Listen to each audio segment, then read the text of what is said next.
A Reuters exclusive reports that China has been massing over 100 ships across the region in what Reuters calls the largest maritime show of force to date, stretching from the South China Sea up through the East China Sea to the Yellow Sea and the Pacific. The news emerged as Donald Trump signed into US law an act to enable closer ties with Taiwan.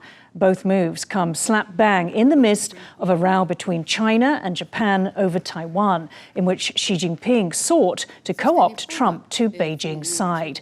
The message from the bill's sponsor, Representative Ann Wagner, is this: the world is on fire, and the PRC has made it clear they have their sights on exerting even more power over Taiwan and the Indo-Pacific. The US stands with Taiwan, and we will not allow China to destabilize the world even more than they already have. So what signal is Trump sending China? Hello and welcome to Taiwan Talks. I'm Ian Kavat. To discuss this and more, I'm joined by Grant Newsham, US Marine Corps Colonel, retired, Japan Forum for Strategic Studies Senior Fellow and author of When China Attacks, A Warning to America. We also have Titus Chen, National Zhengzhou University Institute of International Relations Research Professor and Deputy Director. And joining us from the Philippines, we have Michael Turton, Taipei Times columnist.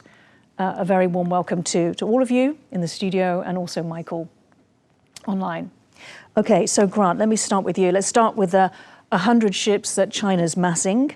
Apparently, according to Reuters, they've seen intelligence reports, talked to 4 sources, and this has been building since November 14th.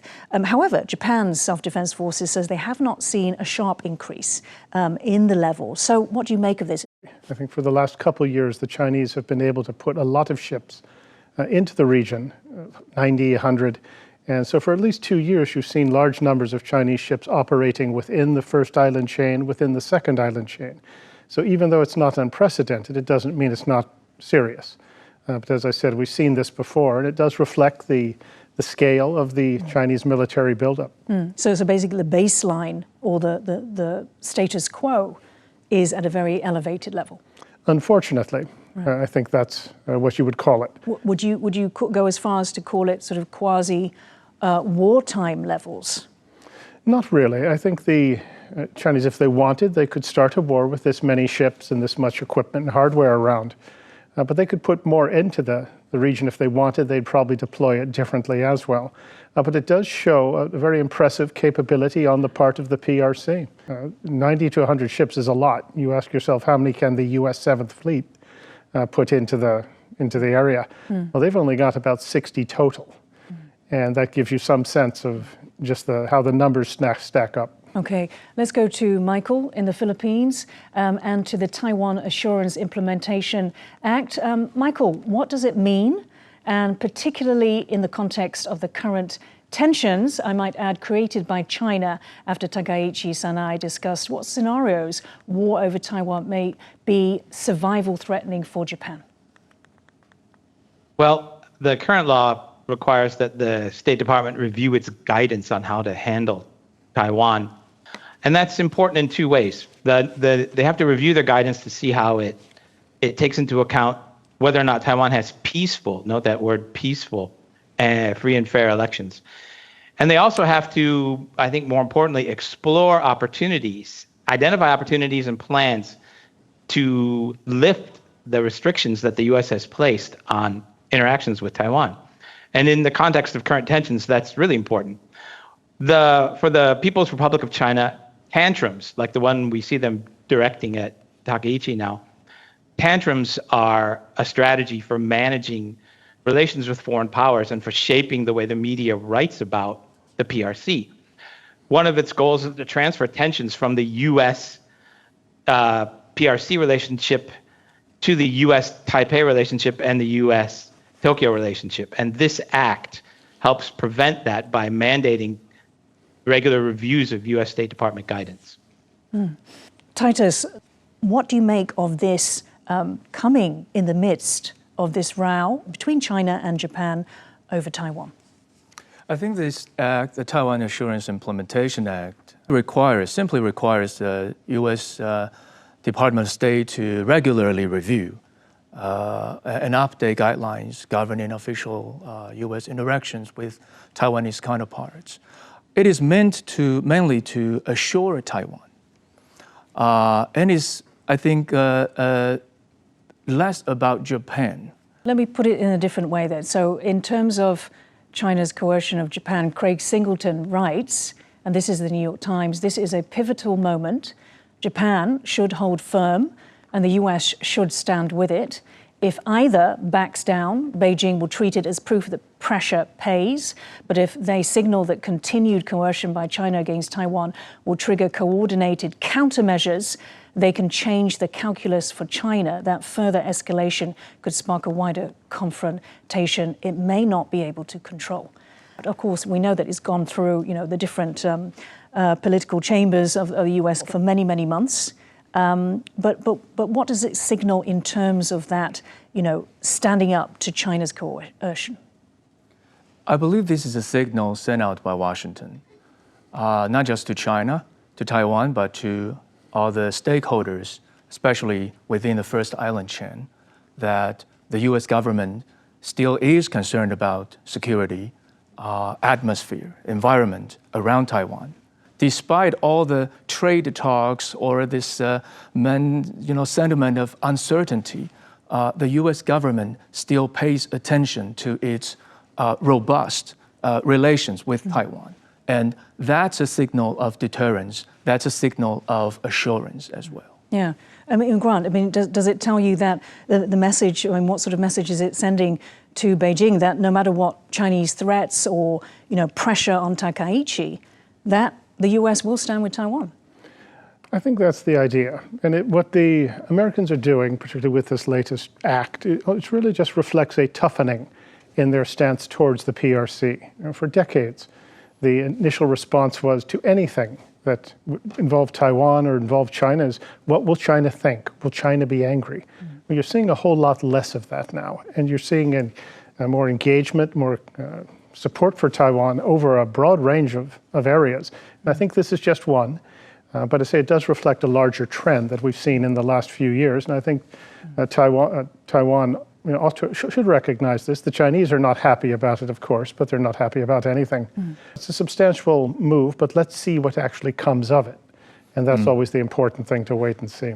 Michael, if I could ask you about Beijing's massing of the ships, just to go back quickly to that, is that actually, a demonstration of the precise threat or challenge to security that Beijing poses to not just Taiwan, not just to Japan, but to all of these countries in the First Island chain and beyond? I would say yes. And also, I think we need to highlight how this has become normalized, right? Every day they fly airplanes and send ships into this air and sea around Taiwan to intimidate us. And now it's normal. It's hardly ever remarked on, except unless they do a huge buildup like this. And I think it's important that the media keep reminding people, hey, this is constantly happening. Taiwan constantly has to put up with this. Titus, in another New York Times piece, this time it was a video interview with Taiwan President Lai Ching-te. He said, what the Chinese leader Xi Jinping should be thinking about is not how to expand territory, but how to better take care of the Chinese people. Taiwan is willing to help China and work together to address the economic challenges it is facing. What do you make of how Lai's message works on many different levels? President Lai's remarks, I think, reflects Taiwan government's gesture of goodwill to the Chinese government. So instead of nationalist dispute and spats, Taiwan and China could and do have common interest on common denominator, and that is livelihood of the people across the strait and economic prosperity. And so the message is we should build a bilateral relationship toward this shared and concrete goals, rather than lofty but hollow slogans of national rejuvenation that pits Taiwan and China against each other. The focus on economic prosperity as opposed to war, essentially, which would have a massive impact on the economy. Now, Tokyo has told US military newspaper Stars and Stripes that no discussions are underway to export Japan's Type 03 air defense missile. A defense spokesperson said the Ministry of Defense regularly engages in various exchanges with the Philippines regarding defense equipment and technology cooperation, but it is not true that we are discussing export of Chusams. The missile is stationed on Ishigaki and Yonaguni Islands and has a range of 50 kilometers, as we're showing here, or 31 miles, making it a defensive missile designed to target incoming threats aimed at the Japanese territory closest to Taiwan. Japan got a taste of the China threat after former US House Speaker Nancy Pelosi visited Taiwan in 2022. Beijing fired several missiles over and toward Taiwan, with a handful landing in Japan's exclusive economic zone. Chinese state media have, however, lashed out at the Kyoto report, framing such a move as offensive, thereby diverting attention from Beijing's own non-peaceful acts and intentions. Grant, let me come to you. So that original Kyoto story was covered extensively, both in Japan and outside. So why did Tokyo not kill the story, do you think? Oh, it's hard to say. I'll take the Defense Ministry's word for it. But it is important to note that the Japanese have done a lot to support the Philippines. And they look at the whole map and they understand that if you're going to defend Taiwan, you need to cover the Philippines. So the Japanese have provided a lot of support, for example, to the Philippine Coast Guard. They've provided surveillance radars as well. They've provided old patrol boats.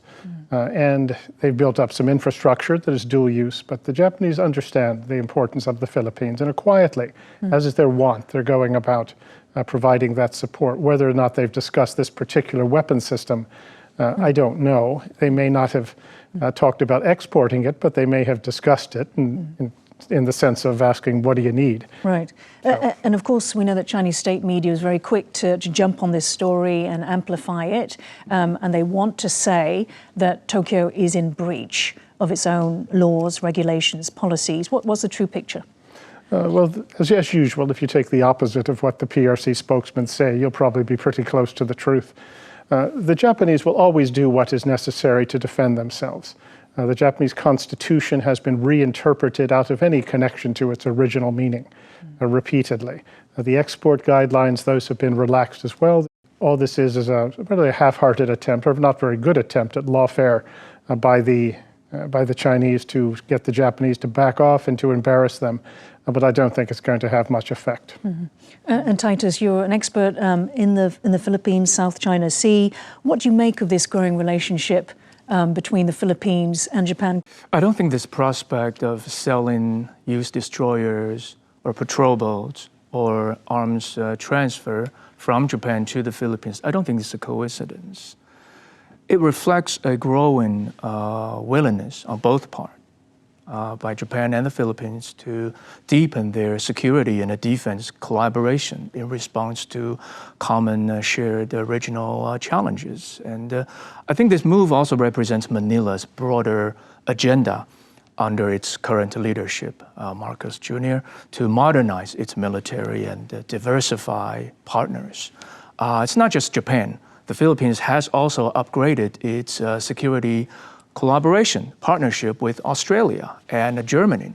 European partners are in there as well to bolster Philippine capabilities in the face of regional maritime tensions and disputes. Michael, bringing you back in, China announced it has reached a consensus with Russia on Japan's so-called militarism after a meeting between the two sides. It didn't give much further details. What do you make of that remark, especially coming from China and Russia? Well, I think, first of all, you have to view it as part of the overall campaign of intimidation that also includes the ship deployments and the aircraft and whatnot. But it does look like China is announcing that when it finally moves on Taiwan, it will have Russian backing. That will be important. Russian resources will help the PRC evade sanctions and blockades. And Russian know-how will be used from the Ukraine war, will be used in PRC service. It's a very serious situation. And Grant, following Japan's atrocities. World War II, however, it then spent 7 decades as a peaceful, responsible, member of the international community, also supporting different countries across this region. You're ex-military. Can you help to quantify China's own militarism, or China's militarism, and whether Japan's defense buildup can compare? Sure, well, it can't compare. I would note before I get started is that the Prime Minister of Singapore said the other day that most of the Southeast Asians want Japan to play a more active role, to include a security role. And that says a lot, because you hear this refrain from the PRC in particular that the Japan of World War II is just on the verge of reappearing. Well, nobody much seems to think that throughout the region if you look around. But in terms of the Japanese military, it's a threat to nobody. It's about half the size it needs to be just to accomplish its missions. It doesn't have any strategic offensive capability. It's outmatched massively when it comes, say, for example, to naval ships. The Japanese Navy has about 60 combatant ships, the Chinese 350, and they're getting a lot more. Add in China Coast Guard, add in maritime militia and their fishing fleet, which is all an adjunct of national power. And you've got a huge overmatch. Same with the Air Force, ground forces as well. The Japanese as well, if you listen to them, they have never called for attacking anybody. They couldn't even do it. How about the military spends? How do they compare? The Japanese spend about 50 billion US a year, roughly. The Chinese spend whatever it takes. There's different ways to calculate it, but who tells Xi Jinping we don't have any more money? They say they will spend whatever it takes. I think the actual figure for the Chinese is probably closer to somewhere around $1 trillion a year. Right, even though they publish about 260 billion? That's just to keep Westerners happy. And you ask, who has ever called for attacking China? Nobody. And China faces no enemies other than the ones they've concocted. Titus, the Chusam is already positioned on Ishigaki Island, also in Okinawa. So why has China chosen to make such a big deal out of the positioning on Yonaguni itself? Well, whatever forces or equipment stationed near Taiwan, like Yonaguni or Ishigaki, very close to Taiwan, you deploy surface-to-air missiles or whatever, or anti-ship missiles there, and that will form a effective deterrent against Chinese warships and Chinese aircraft flying over, sailing through that narrow waterways between Yonaguni and Taiwan. So any kind of deployment like that will be strongly opposed by China, which is not surprising. Japanese and Chinese vessels have engaged in a fresh standoff around the Senkaku or Diaoyutai Islands this week. The Japan Coast Guard said 2 China Coast Guard ships entered Japan's territorial waters around the Senkakus and left a few hours later. It was the second incident since China launched its coercion campaign against Japan. This was Japan's chief cabinet secretary after the first incursion on November 17th. 中国海警船が尖閣諸島周辺の我が国領海に侵入したことは誠に遺憾であり、これを受け入れることはできません。引き続き緊張感を持って尖閣諸島周辺の警戒監視に万全を尽くすとともに、中国側に対しましては冷静かつ毅然と対応してまいります。 Meanwhile, through its state media and social media platforms, China is once again pouring doubt on the status of Okinawa. The deputy director of China's Center for China and Globalization, Gao Zikai, publicly called on China to adopt the Ryukyu status undetermined narrative to counter Japan. He urged Beijing to fully support the indigenous people of the Ryukyu Islands in pursuing self-determination and independence. So what is it that China is aiming to achieve? Well, I think first of all, we have to thank Takaichi for getting China to publicly reveal its desire for Okinawa so emphatically. That was an excellent piece of fallout.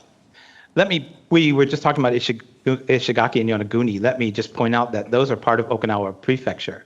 So any claim that the PRC is going to make to Okinawa is inherently a claim to Ishigaki and Yonaguni and the other islands out there.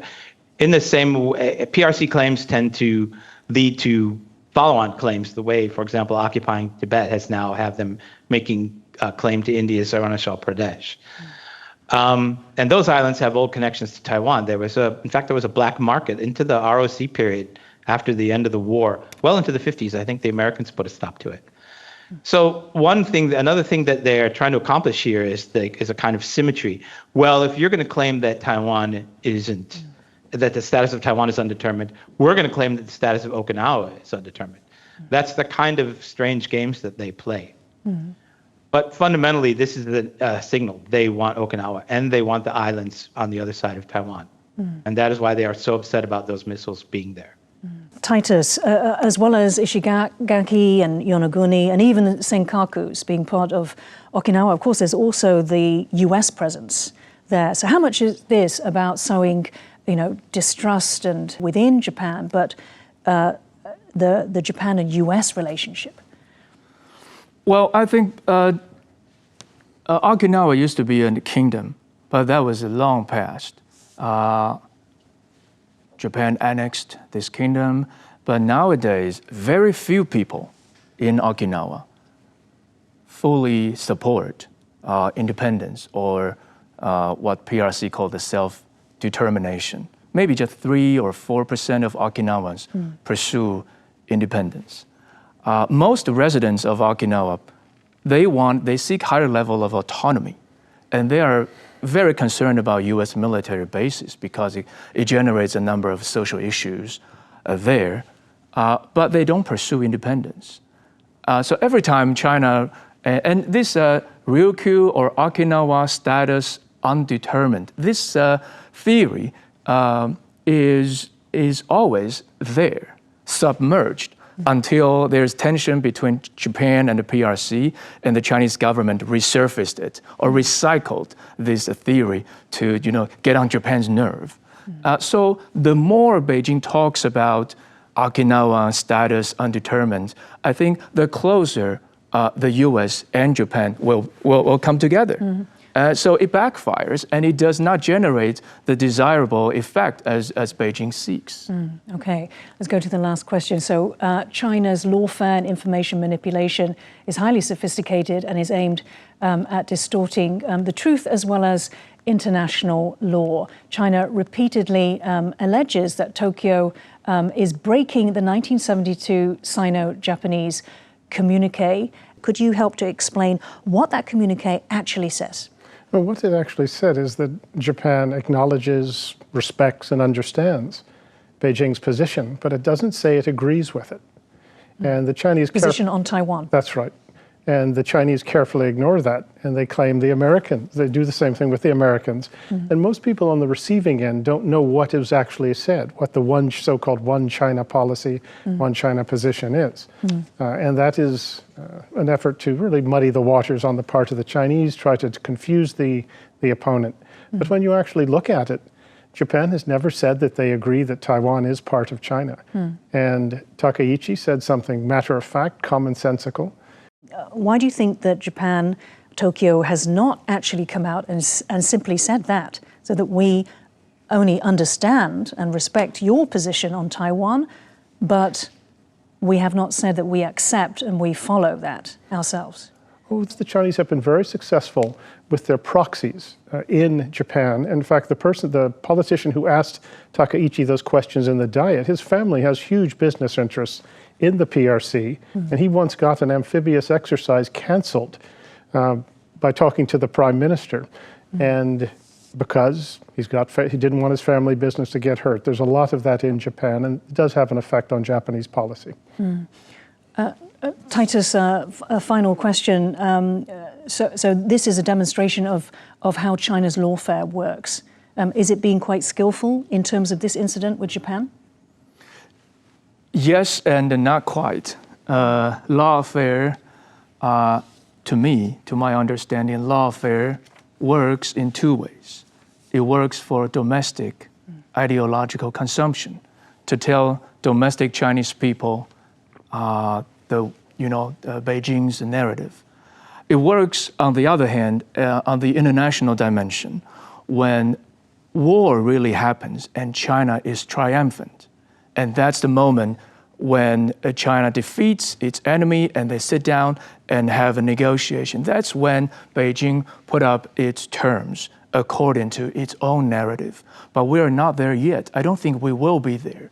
So is it effective? It is effective to persuade its own people. But as to international society, it's not that working. It doesn't work that well.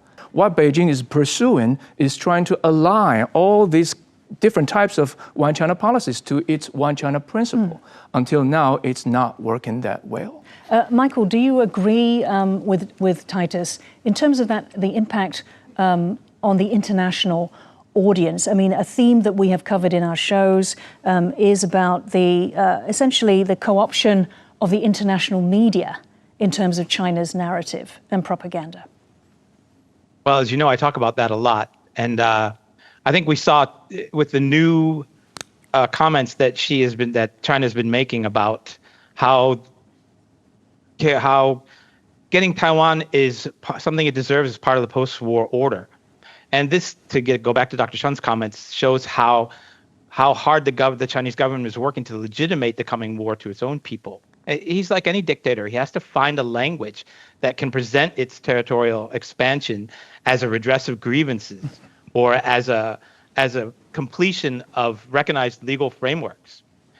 Recently, there were two articles in the New York Times and the Diplomat talking about how this is a new thing, this information campaign. But it's essentially the same information campaign that China has always had. Cairo and Potsdam legitimate the Chinese demand for Taiwan. Those statements were obviously false. On that note, we will wrap up the show. I'm going to say thank you to Grant Newsham and Titus Chen in the studio, as well as Michael Turton in the Philippines. Thank you, Michael.